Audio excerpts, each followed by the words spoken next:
ప్రస్తుతం మనతో పాటు ప్రముఖ ఆధ్యాత్మికవేత్త, వేదిక్ ఆస్ట్రాలజర్ గోనుగుంట్ల సురేష్ బాబు గారు ఉన్నారు. సో గురువుగారితో మాట్లాడేద్దాం. నమస్కారం గురువుగారు. ఓం గం గణపతయే నమః. స్వర్ణలక్ష్మి నమస్తే అస్తు. పరబ్రహ్మ స్వరూపిణి రాజ్యం దేహి ధనం దేహి సర్వకామాంచ దేహి మే. గురుగారు, ఉగాది రాశి ఫలితాలు శ్రీ పరాభవ నామ వృషభ రాశి వాళ్ళకి ఈ సంవత్సరం ఏ విధంగా ఉండబోతుంది?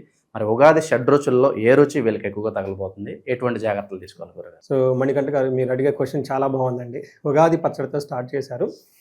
ముందుగా మనం రాసులకు వెళ్ళే ముందు ఈ యొక్క సంవత్సరం యొక్క మీనింగ్ తెలుసుకుంటే మన టోటల్గా ఓవరాల్ థీమ్ మనకు తెలిసిపోతుంది. ఒక థీమ్, మన మూవీలో థీమ్ మనం చూసుకుంటాం. అదేంటి, ఫిక్షనా లేకుంటే రకరకాలు వస్తున్నాయి కదండి, లేదంటే ఓల్డ్ రాజులకు సంబంధించిన మూవీనా, లేదంటే ఫ్యామిలీ ఓరియంటెడ్ థీమ్ తెలుసుకుంటే మనకి కొంచెం గెస్ పెరుగుతుంది అనమాట. ఫస్ట్ ఈ సంవత్సరాన్ని యొక్క పేరు శ్రీ పరాభావన సంవత్సరం అని పెట్టారు. పరాభవం అంటే మనందరికీ తెలుసు, ఇది కొంచెం పాత మాట. ఇప్పుడున్న వాడికి లాంగ్వేజ్లో చూసుకుంటే అపజయము, అవమానము, అధికార నాశనం అనుకోవాలి, అధికార పతనం, అహంకారం అని చెప్తూ ఉంటారు. మీనింగ్ అంటే పరా అంటే దూరంగా ఉండటం, అభావం, భావం అంటే ఇన్సెక్యూర్గా ఫీల్ అయిపోవటం. అంటే ఈ సంవత్సరం అంతా జనాలు ఎలా ఉండాలంటే మనకి ఇన్ఫీరియారిటీ కాంప్లెక్స్కి దూరంగా ఉండాలి, అభావానికి దూరంగా ఉండాలి, పిరికితనానికి దూరంగా ఉండాలి అని మనకి చెప్తూ ఉంటారు. మనం ఎప్పుడు అభావంగా ఫీల్ అవుతాము, ఎప్పుడు ఇన్సెక్యూర్గా ఫీల్ అవుతాం, ఎప్పుడైతే మనం గిల్టీ పనులు చేస్తూ ఉంటామో, ధర్మానికి వ్యతిరేకంగా వెళ్తూ ఉంటామో, అప్పుడు మనకు తెలవకుండానే మనకి ఇన్ఫీరియారిటీ పెరుగుతూ ఉంటుంది. ఇన్ కేస్ అలాంటి సిచ్యువేషన్లో మనం తెలుసో తెలవకుండా ఉంటే అది ఒక స్కామ్ లాగా, లేకుంటే ఒక గిల్టీ లాగా బయటికి ఎక్స్పోజ్ అయిపోతుంది. తద్వారా మనలో ఉన్న అపజయం కలుగుతుంది, అహంకారం పోతుంది, తర్వాత మనం ఏమనుకున్న అవమానం, పతనం స్టార్ట్ అవుతుంది. అందుకని ఈ సంవత్సరంలో చాలా జాగ్రత్తగా ఉండాలి. వృషభ రాశి చూస్తే లాస్ట్ ఇదంతా బాగున్న రాశులు ఇదొక రాశి, నిజంగా బాగున్న రాశులు ఇదొక రాశి. అఫ్కోర్స్ కొంతమంది వాళ్ళ పర్సనల్ జాతకాన్ని బట్టి సరిగా లేకపోతే కన్సల్ట్ అయ్యారు, చాలా రెమెడీస్ అవన్నీ చేస్తున్నాము, చాలామంది హ్యాపీ ఫీల్ అయ్యారు. బట్ ఓవరాల్గా గోచార రీత్యం ప్రకారం బాగున్న రాశుల్లో 2025లో బాగున్న రాశులు ఒకటి. ఇది కంటిన్యూ అవుతుంది ఇంకో 6 months. అంటే ఆల్మోస్ట్ మనకు గోదావరి పుష్కరాలు వచ్చే వరకు ఈ వృషభ రాశిన వాళ్ళని కొట్టేవాళ్ళు లేరు, వీళ్ళకు తిరుగులేదు, పట్టుకుంది బంగారమే. నా క్లయింట్స్ చాలామందికి పెళ్ళైన వాళ్ళు ఉన్నారు, అమెరికా వెళ్ళిన వాళ్ళు ఉన్నారు, యూఎస్లో ఈ ట్రంప్ గొడవకి చాలామంది జాబులు పోయిన వాళ్ళు ఉన్నారు. కానీ వృషభ రాశిన వాళ్ళు జాబ్ పోయిందని చెప్పిన వాళ్ళు ఎవరు లేరు. అది ఇబ్బందులు పడుతున్నాం అని చెప్పిన వాళ్ళు ఉన్నారు. కానీ అదే బెస్ట్ టైం అయితే వీళ్ళు ఖచ్చితంగా నడుస్తూ ఉంది. ఇది వీళ్ళకి ఇంకా వచ్చే 6 months ఖచ్చితంగా గోదావరి పుష్కరాల వాళ్ళకి వీళ్ళకి చాలా బాగుంటుంది. ఇంకా ఏదైనా కనుక కొంచెం ఇబ్బంది ఉంటే ప్రొఫెషనల్ మ్యాటర్స్లో కొంచెం వీళ్ళకి ఇబ్బందులు పెట్టే విధంగా ఉంటుంది, అధికంగా ఖర్చులు ఉంటాయి. ఇది తప్ప మిగతా అన్ని విషయాల్లో చాలా బాగుంది. అయిపోయింది. నెక్స్ట్ మన డీటెయిల్స్ చూసుకుంటే ఆదాయం 5, వ్యయం 14. అంటే ఆదాయం అయితే ఏం తగ్గదు, అంతకుముందు వచ్చిన ఆదాయమే వస్తుంది. కానీ వీళ్ళకి ఎక్స్ట్రా కమిట్మెంట్లు ఉంటాయి. అంటే ఏదో ఒకటి చేయాలి కదా, అది కూడా పుష్కరాల తర్వాత కొంచెం ఎక్స్ట్రా ఖర్చులు పెట్టే అవకాశం ఎక్కువగా ఉంటుంది. రాజ్యపూజ్యం 5, అవమానం 4. వీళ్ళని ఎవరిని అవమానించే వాళ్ళు ఎవరు ఉండరు, ఎక్కువగా పొగిడే వాళ్ళే ఉంటారు. ఆదాయం అంతే ఉంటుంది, ఖర్చులు మాత్రం పెరుగుతాయి అన్నది మాత్రం ఇక్కడ పర్టికులర్గా మనకు చూపించవచ్చు. ఖర్చులు పెరిగేటంటే ఏంటి, వ్యయం పెరుగుతుంది. ఇది కూడా ఏం వ్యయం అంటే శుభకార్యాల గురించి వ్యయం పెరుగుతుంది. ఇప్పుడు అప్పటిదాకా బాగుంటారు, ఒక కోర్సు చేయాలనిపిస్తుంది, అది ఖర్చు, దానికి ఖర్చు అనకూడదు. ఓకే, దానికి ఫ్యూచర్లో ఎక్కడో రిటర్న్ వస్తుంది అనమాట. ఇలా ఇన్వెస్ట్మెంట్స్ ఇవన్నీ చేయటం ద్వారా అంటే ఎక్స్ట్రా వీళ్ళు ఏం చేస్తారంటే అండి, ఇప్పటిదాకా ఉన్న డబ్బు దాచుకున్న దాన్ని ఖర్చు పెట్టాలని ట్రై చేస్తూ ఉంటారు. అందుకని వీళ్ళకి కొంచెం వివేక వైరాగ్యం అంటారు. ఈ థీమ్ వీళ్ళకి ఏంటంటే కొంచెం ఇంటెలిజెన్స్గా ఉండాలి. ఎప్పుడైతే మనకు ఖర్చు వస్తుందో అది దుబారా ఖర్చా, అవసరమైన ఖర్చు ఆలోచించుకొని నిజంగా అవసరం ఉంది అనుకుంటే మాత్రమే చేయాలి. ఇది ఒక్కటే వీళ్ళకి. రెండోది, అనవసరమైన వాటిని ఎప్పుడు తీసేసుకుంటూ ఉండాలి లైఫ్లో. కొన్ని ఉంటాయి, దానివల్ల మనకు రిటర్న్ ఉండదు, లాభం ఉండదు, ఉండదు, బర్డెను, కానీ డబ్బులు పే చేసుకుంటూ ఉంటాం. అన్వాంటెడ్ సబ్స్క్రిప్షన్స్, ఈ మంత్లీ రెన్యువల్స్, అనవసరమైన ఫ్రెండ్లు, పార్టీలు, ఫంక్షన్లు అన్నీ కట్ చేసుకుంటూ ఉంటే వివేక వైరాగ్యం, అనవసరమైన తీసేసుకోవటం, ఇది అవసరమా అనేది ఈ చిన్న థీమ్ వీళ్ళు పెట్టుకుంటే ఈ శ్రీ పరాభావ నవ సంవత్సరంలో ఆ హోల్ ఇయర్ థీమ్లో వీళ్ళు సక్సెస్ఫుల్గా ఉంటారు. వీళ్ళని మనకేమంటారు, వీళ్ళని అడ్డు పెట్టే వాళ్ళైతే ఎవరు లేరు, ఎగిరిపోతూ ఉంటారు గాల్లో. ఈ వృషభ రాశి వాళ్ళకి 12వ స్థానంలో శని ఉండటం వల్ల వచ్చే 2 సంవత్సరాలు, 1.5 సంవత్సరాలకి ఎదురులేదు, అన్ని తిరిగి వచ్చేస్తాయి. గురువు 2వ స్థానంలో జూన్ వరకు ఉండేసి అద్భుతంగా ఉన్నారు. రాహుకేతువులు కొంచెం పాక్షికంగా మనస్పర్ధలు తీసుకొస్తారు తప్ప వేరే ఇబ్బంది పెట్టేదైతే ఏ విధంగా ఉండదు. చూసుకున్నారు కదండి. ఇప్పుడు ఈ ప్రకారం చూస్తే మనకేం చెప్తారంటే ధనలాభం,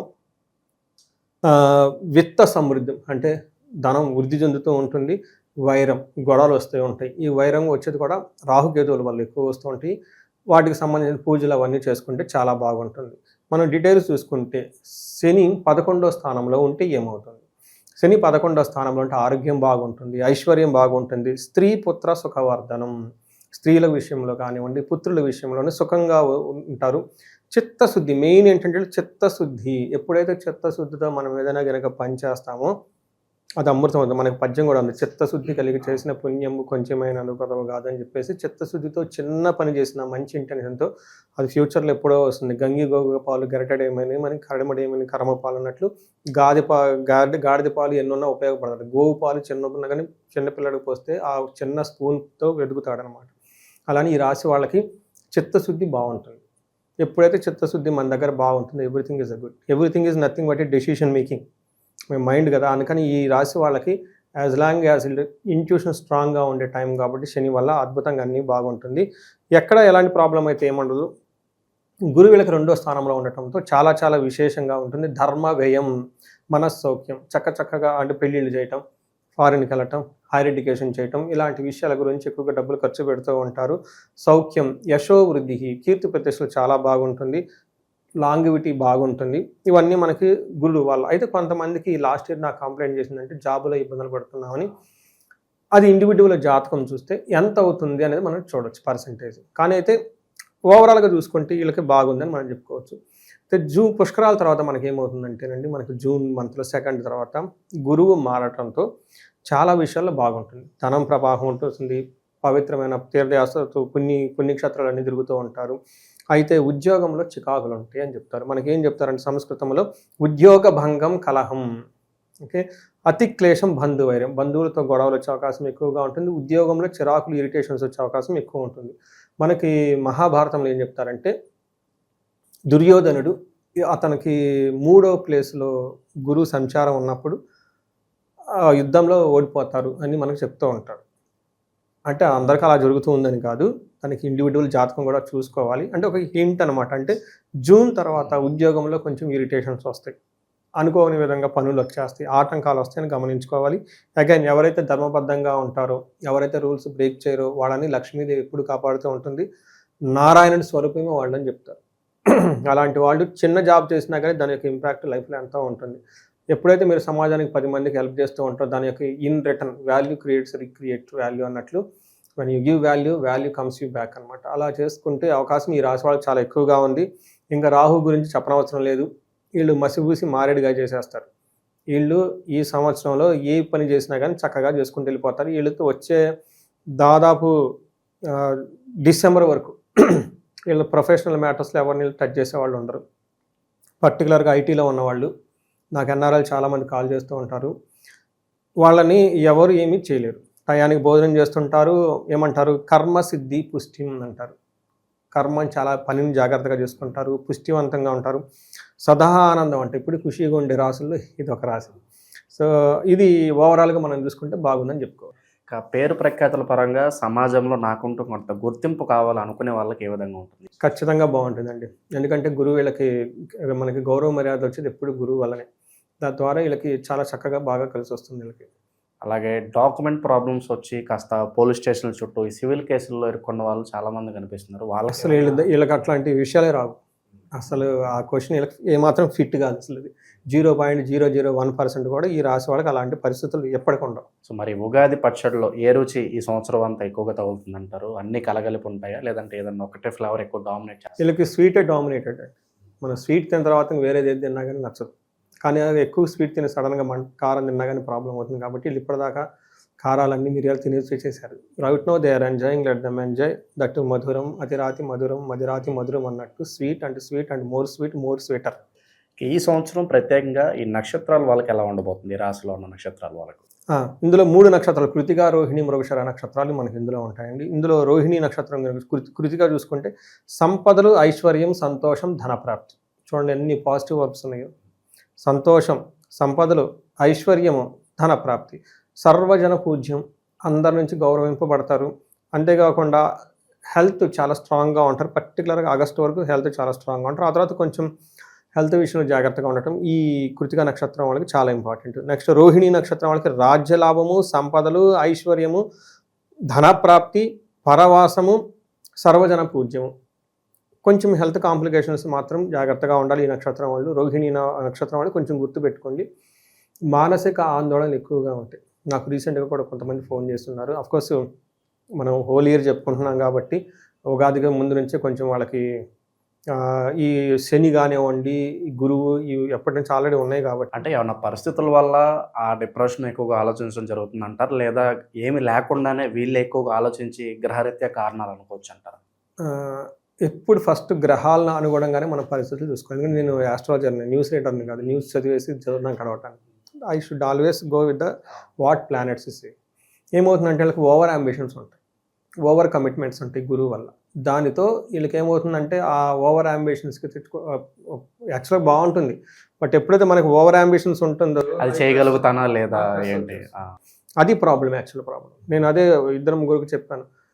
వాళ్ళ ఏజ్ 30 or 35, వాళ్ళకున్న ఓవర్ అంబిషన్స్ 45, 50 వాళ్ళకి కావాలి. మేము ఇప్పుడే రిటైర్డ్ అయిపోవాలి, ఒక ఇల్లు ఉండాలి, ఒక బంగ్లా ఉండాలి, కార్లు తీసుకోవాలి, ఫ్యూచర్ అంత ఆలోచించేస్తారు. Just no you got job. అత్యాశ ఎక్కువ అనుకోవచ్చా, గ్రీడీ అనుకోవచ్చు. Wife enjoy life.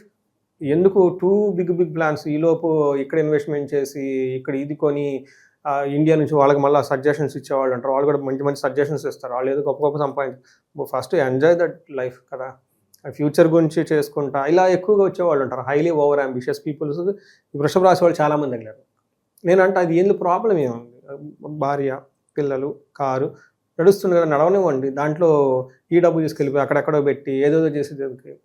అందుకని వీళ్ళకి స్వతహాగా ప్యూర్ సోల్స్ చాలా బాగున్నారు, అద్భుతంగా ఉంది కాబట్టి ఎక్కడే ప్రకారం చూసుకుని వీళ్ళు చక్కగా ఉంది కాబట్టి హ్యాపీగా ఉండొచ్చు. ఇక ఈ సంవత్సరం వీళ్ళకి టర్నింగ్ పాయింట్ ఏంటి గురుగారు? టర్నింగ్ పాయింట్ అంటే ప్రొఫెషనల్ మ్యాటర్స్లో జూన్ వరకు వీళ్ళకి అదే టర్నింగ్ పాయింట్. రెండోది శని విపరీతంగా లాభిస్తూ ఉన్నాడు, రాహు లాభిస్తున్నాడు. అంటే క్రూర గ్రహాలు మాత్రం వీళ్ళకి సపోర్ట్ చేస్తున్నాయి. క్రూరమైన పనులు చేసే వాళ్ళకి సపోర్ట్ చేస్తుంది, ఇంకా అదే టర్నింగ్ పాయింట్. మంచి వాళ్ళు ఎటువే మంచి చేస్తారు. గురువు కానివ్వండి, they are by default good కాబట్టి వాళ్ళు మంచి చేస్తారు. బ్యాడ్ చేసే ఏంటంటే రాహు, కేతువులు, శని అవన్నీ వీళ్ళకి అనుకూలంగా ఉన్నాయి.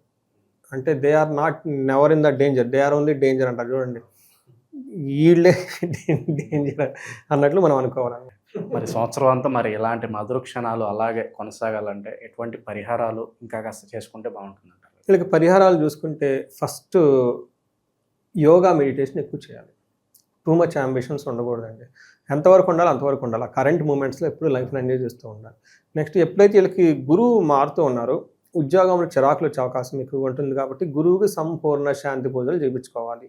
గురువుకి తర్వాత తారాదేవి మంత్ర జపం చేయించుకుంటూ ఉండాలి. వీటితో పాటు వీళ్ళు క్షేత్ర దర్శనాలు ఎక్కువగా ఆశ్రమాలు తిరగటం, ఇప్పుడు జూన్ తర్వాత యోగా చేయటం, మెడిటేషన్ చేయటం ఇవి చేస్తూ ఉండాలి. వీటితో పాటు ఇంకొన్ని మనం చూసుకుంటే వీళ్ళకి కోటప్పకొండ మనకి గుంటూరు దగ్గర ఉంటుంది, చిలకలూరుపేట. అక్కడ గురువుకి సంబంధించిన దక్షిణామూర్తి ఆలయం ఉందండి. కోటప్పకొండ చాలా ఫేమస్. అక్కడ దేవస్థానం వాళ్ళు సామూహికంగా హోమం చేస్తారు, గురు హోమం. చాలా నామినల్ ఫీజు ఉంటుందండి. అక్కడ ప్రత్యక్షంగా వెళ్ళి కూర్చొని ఆ హోమం పార్టిసిపేట్ చేసుకొని దర్శనం చేసేస్తే గురువు యొక్క కృప ఉండి ఆ ఉద్యోగంలో ఉన్న చికాకులు పరాకులు పోయేసి చాలా చక్కగా ఉంటుంది. The best and ever remedy for them. Anybody గురువుకు బాగలేదంటే అక్కడికి వెళ్ళి కూర్చోండి, హోమం చేయించుకోండి, చేంజెస్ వాళ్ళకి తెలిసిపోతూ ఉంటుంది. చాలా పవర్ఫుల్ టెంపుల్ అది. వీటితో పాటుగా యోగా చేయటం, యాన్షియంట్ స్క్రిప్చర్స్ని బాగా చదువుతూ ఉండాలి.